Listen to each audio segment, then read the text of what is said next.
Salut, ça Slack. Bienvenue non pas dans ma forge, mais à mon bureau, car au moins ici j'ai un bon micro. Ah putain ce que vous m'avez manqué. Ça fait plaisir d'enfin pouvoir sortir une nouvelle vidéo et de vous retrouver. Avant de passer à la vidéo en elle-même, je voulais juste vous expliquer 2 ou 3 petits trucs, mais très brièvement, vous inquiétez pas. Première chose, depuis plusieurs semaines je me suis mis sur Twitch, vu que j'ai enfin la fibre. C'est super cool de pouvoir échanger en direct avec vous. Je stream le mercredi, vendredi et samedi soir de 21h30 jusqu'à environ minuit. Donc si ça vous intéresse, n'hésitez pas à nous rejoindre, je vous mets le lien dans la description. Et cette semaine d'ailleurs, exceptionnellement, je stream aussi jeudi soir, le 7 juillet pour mon anniversaire. Donc aujourd'hui ou demain, selon quand cette vidéo sortira. On va regarder ensemble un épisode du meilleur forgeron. Donc n'hésitez pas à venir, ça va être super cool. Deuxième point, les rediffs de mes lives sont postés sur ma chaîne secondaire, le Monde d'Aslak, tous les vendredis à 18h. Donc je vous invite à venir vous y abonner. Cependant, YouTube m'interdit de poster celles où on regarde le meilleur forgeron ou d'autres émissions. Donc pour ne rien louper, je vous invite vraiment à venir me suivre sur Twitch. Et troisième point, nous avons enfin ouvert un Discord digne de ce nom, pour dans la même optique que Twitch pouvoir échanger en direct. Pareil, je vous mets le lien dans la description. Il suffit d'accepter les règles lors de votre arrivée et on vous passera membre, ce qui vous permettra d'accéder au reste des salons. Voilà, c'était les 3 gros points importants dont je voulais vous parler. Allez, c'est parti! Donc aujourd'hui nous nous retrouvons pour une nouvelle vidéo des 5 trucs et astuces pour bien débuter. Nous avions déjà vu les 5 conseils pour bien commencer, et il est donc normal que je vous parle à présent des 5 outils indispensables pour débuter la forge. Alors c'est parti. Qui dit forge dit forcément chaleur, et qui dit chaleur dit obligatoirement feu. Puis qui dit feu dit évidemment briquet. Et un briquet ça sert à quoi? Eh bien à cramer des granges. Non je déconne, faites pas ça. Évidemment qui dit forge dit feu, donc le premier outil indispensable pour débuter la forge, eh bien c'est tout simplement la forge en elle-même. Et on attaque avec un sacré morceau. Alors non, une forge n'est pas obligatoire pour forger. Il existe effectivement des techniques de forge à froid, mais c'est quelque chose de vraiment particulier et tu peux pas tout faire avec cette méthode. Par exemple pour forger une lame à froid, bah tu oublies. Donc nous n'allons pas en parler. Ce qu'il faut savoir en revanche, c'est qu'il existe plusieurs types de forges, avec pour chaque type plusieurs modèles. Nous avons donc la classique forge à charbon, la pratique forge à gaz, et la spéciale forge à induction. Pour la forge à charbon déjà, le principe est simple. On fait un feu et on vient l'alimenter en charbon. Pourquoi le charbon et pas simplement du bois normal? Eh bien tout simplement pour la chaleur et la durée du feu qui sont bien meilleurs avec du charbon qu'avec du bois. Ensuite, il faut choisir son charbon et c'est un choix important.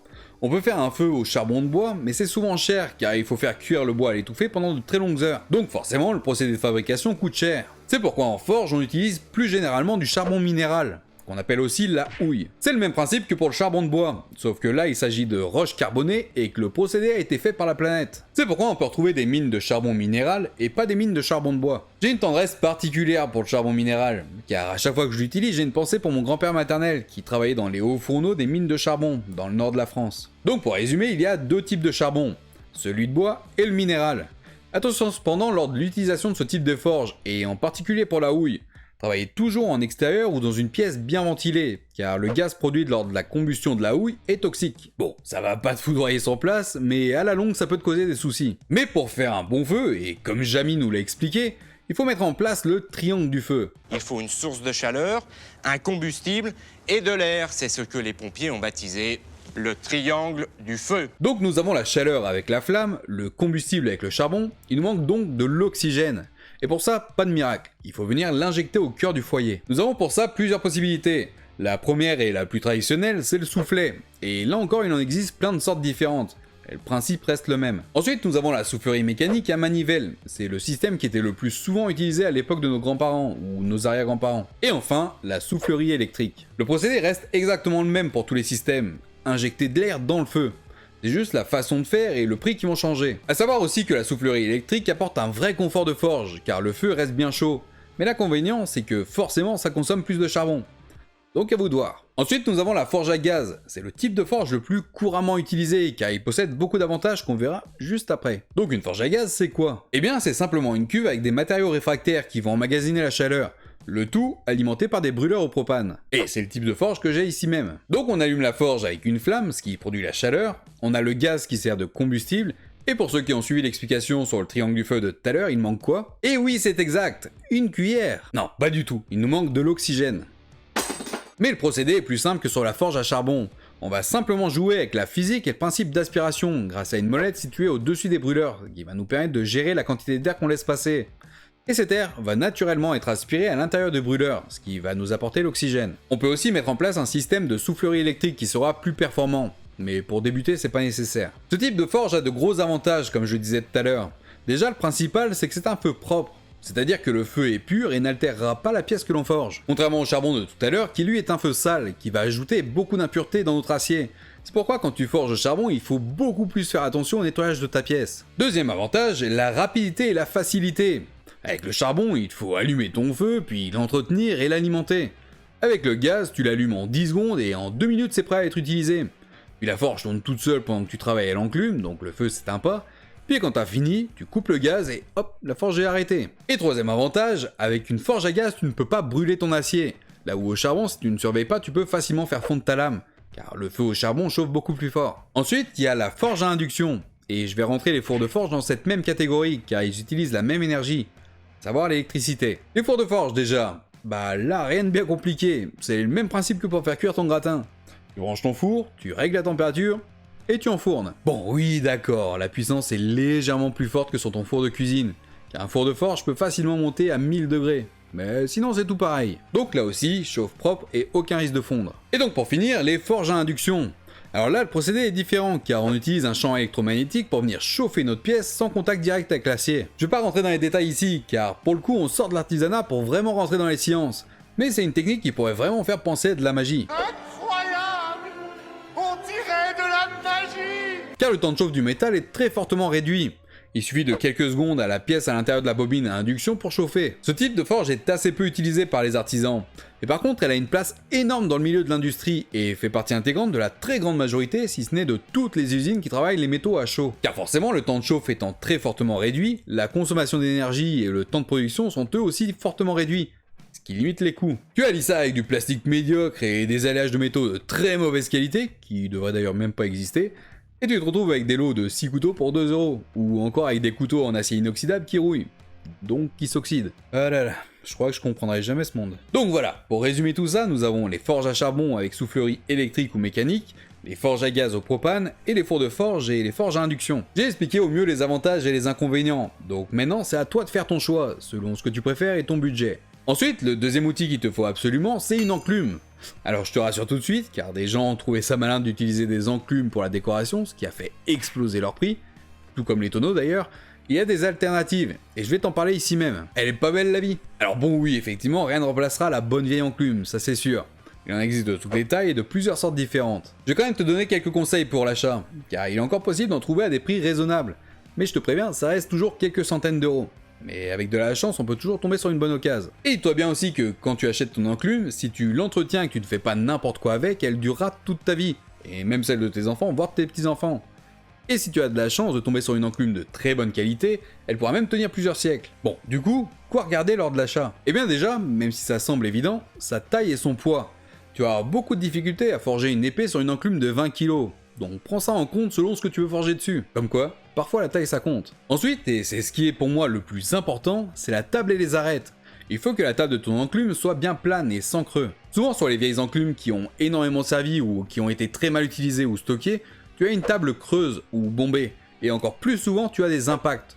Généralement, ces impacts sont causés par de gros coups de marteau directement sur l'enclume. Je rappelle qu'on ne tape jamais fort avec son marteau sur l'enclume, car les deux sont en acier trempé. Donc ça peut casser soit le marteau, soit causer ces fameux impacts sur l'enclume. Mais plus grave encore, tu risques de te manger un bout d'éclat d'acier projeté lors du choc, et ça peut te blesser fortement, voire te tuer. Je connaissais une personne qui, lors de travaux dans sa maison, a reçu un bout d'acier projeté par la chenille d'une pelleteuse, qui est venue lui perforer la carotide. Alors oui, c'est un autre cas de figure, mais les risques sont les mêmes. Vous avez sûrement déjà vu dans mes vidéos ou ailleurs sur YouTube, un forgeron qui tape directement l'enclume avec son marteau, sans pièce de métal entre les deux. Mais en fait, ces coups sont donnés sans aucune force, on laisse juste tomber le marteau sur l'enclume pour garder le rythme, et surtout profiter de l'effet de rebond pour économiser nos forces. Donc voilà pour la table, mais il faut aussi faire attention aux arêtes. Il faut qu'elles soient bien franches et nettes, donc éviter les arêtes arrondies ou déformées. Si c'est le cas, ce n'est pas forcément dramatique. La table peut se réaplanir et les arêtes se redessiner. Mais c'est difficile à faire et ça peut fausser l'enclume, donc on évite au maximum. Ensuite, pour le reste, ça va encore une fois dépendre de votre façon de travailler et de ce que vous comptez forger. Il y a des enclumes avec des cornes rondes, comme ici, ce qui est très pratique pour travailler des pièces en arrondi. Je l'utilise très souvent. Il y en a d'autres avec des cornes plates, comme ici également. Ça permet de travailler d'une autre manière et notamment avec des angles assez resserrés. Donc voilà, pour résumer, vous en avez à cornes rondes, d'autres à cornes plates et d'autres avec les deux, comme la mienne. Il faut aussi faire attention au perçage de l'enclume. Sur énormément d'enclumes, vous aurez des trous comme ça. Ils vont simplement vous permettre de pouvoir faire des trous dans votre acier ou encore de venir y insérer des outils, comme des guillotines, des couperets, etc. Donc voilà, pensez à la façon dont vous comptez travailler sur l'enclume pour tout ça. Je vous parlais tout à l'heure d'alternatives à l'enclume, et c'est vrai, il y en a 3 principales. La première, et la plus répandue, c'est le rail de chemin de fer. Alors non, n'allez pas découper les rails de la ligne de TGV, ça serait dangereux et illégal, et surtout complètement con.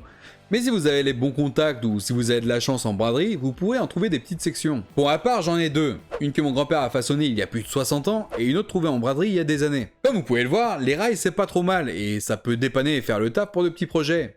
Mais la surface de la table est quand même assez petite et le rail plutôt léger, ce qui ne permettra pas de forger tout et n'importe quoi. Mais moi je m'en sers encore pour certaines pièces, et surtout de la corne qui est bien plus fine que sur ma grosse enclume, ce qui me permet de faire des arrondis beaucoup plus précis. Ensuite nous avons la possibilité de prendre des sections de poutrelles IPN. C'est exactement le même principe que pour le rail de chemin de fer, sauf qu'on ne pourra pas façonner de petites cornes dans la poutrelle. Et la dernière option, c'est simplement le tas en acier. On peut trouver des blocs d'acier de 5 cm d'épaisseur par exemple, il suffit d'en récupérer un bloc et de s'en servir comme enclume. On va s'en servir de la même manière que la poutrelle IPN, mais ça sera plus stable. Quoi qu'il en soit, et c'est valable pour toutes les sortes d'enclumes, il y a des choses importantes à faire avant de travailler. Déjà premièrement, il faut placer l'enclume à la bonne hauteur, afin d'éviter les blessures et l'usure prématurée du corps. Les anciens disaient qu'il fallait pouvoir poser sa saucisse sur la table de l'enclume pour avoir la bonne hauteur par rapport à sa taille. Bon, pour les femmes du coup, va falloir bricoler un peu. Vous pouvez par exemple enjamber un balai pour calculer la bonne hauteur grâce aux manches. Et de manière générale d'ailleurs, homme comme femme, le balai est nécessaire à l'atelier. Car si ton espace de travail n'est pas propre, tes pensées ne le sont pas non plus. Et donc par conséquent ton travail en pâtit. Et en plus de ça, tu risques de te blesser en trébuchant sur le bordel. Alors le balai ne rentre pas dans les indispensables pour forger. Mais dans les indispensables pour l'atelier, ça c'est clair. Mais oui, c'est clair. Et deuxième chose super importante, c'est de bien fixer ton enclume. Car si elle tombe, ça peut être une catastrophe. Et pour les rails de chemin de fer ou les poutres IPN, ce sera aussi obligatoire pour gagner en stabilité. Et voilà pour l'enclume. Je vais essayer d'accélérer pour les 3 autres outils, sinon on est encore là demain. Ensuite, forcément, il y a les pinces de forge. Évidemment, la plupart du temps, on n'y pense pas. On se dit du feu, une enclume et un marteau et c'est parti. Ouais, mais non. Quand ta pièce est à 500 degrés, tu fais comment pour aller la chercher? Ah bah ouais, t'as bien l'air d'un con après. Donc les pinces de forge. Je vais être assez bref car il en existe des centaines de sortes et de tailles différentes, donc ça va dépendre à 100% de la pièce que vous allez travailler. Mais il est important de savoir choisir la pince adaptée. Car une mauvaise pince va déjà vous faire péter un câble, vous pouvez me croire. Comme je n'ai pas beaucoup de temps, je n'ai pas beaucoup de pinces, donc elles sont pas toujours adaptées à ce que je fais. Donc elles ont souvent volé à travers l'atelier. Mais aussi et surtout, si vous utilisez une mauvaise pince, vous aurez une mauvaise prise sur votre pièce. Et donc vous risquez que votre lame chaude saute de la pince pendant que vous la travaillez à l'enclume, et qu'elle retombe dans un endroit où ça risquerait de prendre feu. Ou pire évidemment, que ça vous retombe dessus. Une brûlure avec un acier rouge à 500 degrés n'est vraiment pas agréable. Je vous le déconseille. Par contre, le point positif, c'est qu'une fois que vous aurez acheté votre première pince, vous pourrez vous forger vous-même les suivantes. C'est assez facile à faire, vous verrez. C'est plutôt cool, non? Ensuite, nous avons enfin le fameux marteau de forge. Encore une fois, il en existe de beaucoup de sortes et de poids différents. Et encore une fois, ça va dépendre de ce que vous voulez forger et comment vous forgez. Donc je vais pas trop m'étendre sur le sujet, je vais juste vous donner quelques conseils pour le choisir. Premièrement, et le plus important, il ne faut pas que votre marteau ait des arêtes vives. Les bords et les angles doivent être arrondis, afin de limiter un maximum les traces qu'il va laisser sur l'acier. Il faudra aussi que le manche vous convienne, qu'il ne soit ni trop épais ni trop fin, afin que la prise en main soit optimale. Et pour finir, le poids. Il ne faut ni qu'il soit trop léger, ni trop lourd. Un marteau trop léger vous bloquera dans l'affinage et l'étirage du métal que vous travaillez. Ça sera long et pénible et ça risque de vous décourager. En revanche, un marteau trop lourd vous permettra de travailler plus vite, mais vous détruira les muscles très rapidement et les articulations à long terme. Il faut donc trouver le juste milieu. Un marteau d'1 kg, 1,2 kg est un bon compromis je pense. À terme, il vous faudra plusieurs marteaux de forme et de poids différents. Mais pour débuter, si vous ne devez en choisir qu'un seul, je vous conseille de prendre un marteau à panne. Il en existe 2 modèles, à panne en long et à panne en travers. C'est avant tout une question de goût et de façon de travailler. Pour ma part, je préfère les pannes en long, et c'est pour ça que j'en ai un de ce type. Le but de la panne est de venir appliquer toute la force de la frappe sur une surface réduite, ce qui va permettre d'étirer le métal beaucoup plus facilement.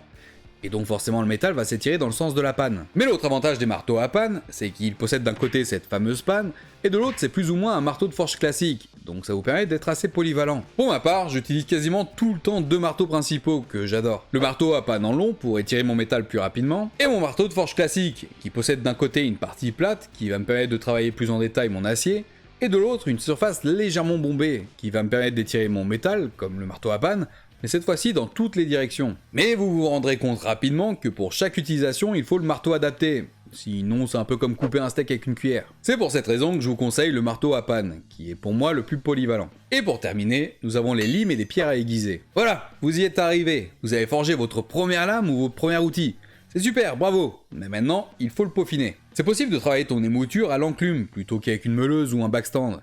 Mais ton fil, tu ne pourras jamais le faire au marteau. Et sans ça, ton couteau ne coupera pas. C'est pour cette raison que tu dois absolument venir travailler ton fil avec au moins une lime pour désépaissir l'acier. Et ensuite venir le rendre tranchant grâce à la pierre à aiguiser. D'ailleurs, j'en profite pour refaire un point entre aiguiser et affûter, car les gens font souvent l'erreur. Aiguiser un couteau, c'est venir créer le fil tranchant. Et affûter, c'est entretenir le fil déjà créé pour qu'il continue de couper. Et comme pour tout le reste, il existe une multitude de limes et de pierres à aiguiser différentes. Tout va dépendre de ce que vous souhaitez faire. D'ailleurs, la lime vous permettra aussi de tester votre trempe pour savoir si elle a été correctement faite. Si la trempe a foiré, la lime va accrocher l'acier. En revanche, si elle a marché, la lime glissera dessus. Donc pour résumer, la forge nécessitera un petit peu d'outillage pour débuter, mais surtout beaucoup d'adaptation et de travail. Comme on dit, c'est en forgeant qu'on devient forgeron. Et c'est sur cet adage que se clôture cette vidéo. J'espère qu'elle vous aura plu. Et d'ailleurs, si vous voulez en apprendre plus sur la forge ou me poser vos questions en direct, je vous rappelle que vous pouvez venir me suivre sur Twitch. Je stream les mercredis, vendredis et samedis soirs de 21h30 à minuit. Vous pouvez également venir me suivre sur les réseaux sociaux et rejoindre mon Discord. Vous trouverez tous les liens dans la description. N'hésitez pas non plus à liker, commenter et partager un max cette vidéo. Merci à vous les amis, et moi je vous dis à bientôt pour une nouvelle vidéo. Salut!